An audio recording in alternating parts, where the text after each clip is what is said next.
হবিগঞ্জের হাওরে ঝাঁকে ঝাঁকে ধরা পড়ছে দেশীয় মাছ। মাছের সরবরাহ বাড়ায় বাজারে দাম অনেকটাই কম। হাওরের মাছের সবশেষ খবর জানাতে শায়েস্তানগর পাইকারি মাছ বাজারে আছেন সহকর্মী রাশেদ আহমদ খান। সরাসরি যাচ্ছি তার কাছে। হবিগঞ্জের হাওরগুলোতে ঝাঁকে ঝাঁকে ধরা পড়ছে মাছ এবং এই মাছের সরবরাহ বৃদ্ধির কারণে হবিগঞ্জের যে বাজারগুলো আছে বাজারগুলো মাছ সরবরাহ বেশি এবং দামও অনেকটা কম।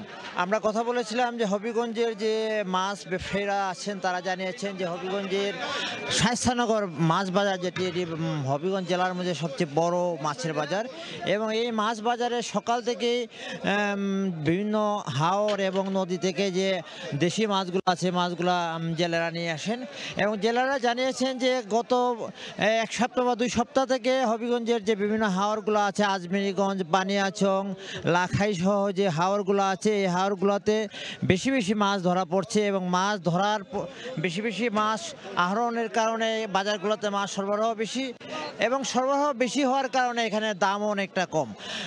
আমরা কথা বলেছিলাম মাছ ব্যবসায়ীদের সাথে, তারা জানিয়েছেন যে হবিগঞ্জের যে শায়েস্তানগর মাছ বাজার এটি জেলার সবচেয়ে বড় মাছ বাজার এবং এখান থেকে বিভিন্ন পাইকাররা মাছ সংগ্রহ করে হবিগঞ্জের বাইরে বিভিন্ন ডিস্ট্রিক্টেও নিয়ে যান এবং তারা জানিয়েছেন যে এই মাছগুলা এখানে মাছগুলো অন্যান্য বাজারের তুলনায় টাটকা এবং বিশেষ করে দামেও অনেকটা সস্তা, যে কারণে এই বাজারের একটি ঐতিহ্য রয়েছে এবং এখানে বিভিন্ন জেলা থেকে পাইকাররা এখানে আসেন দেশি মাছ সংগ্রহের জন্য।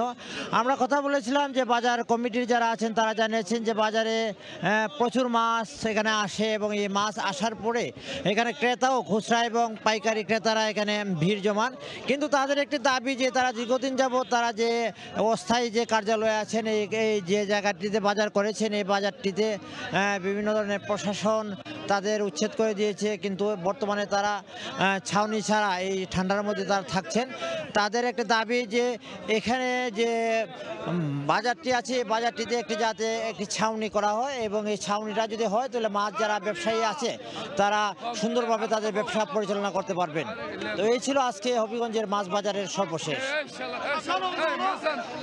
সরাসরি যুক্ত ছিলাম হবিগঞ্জে।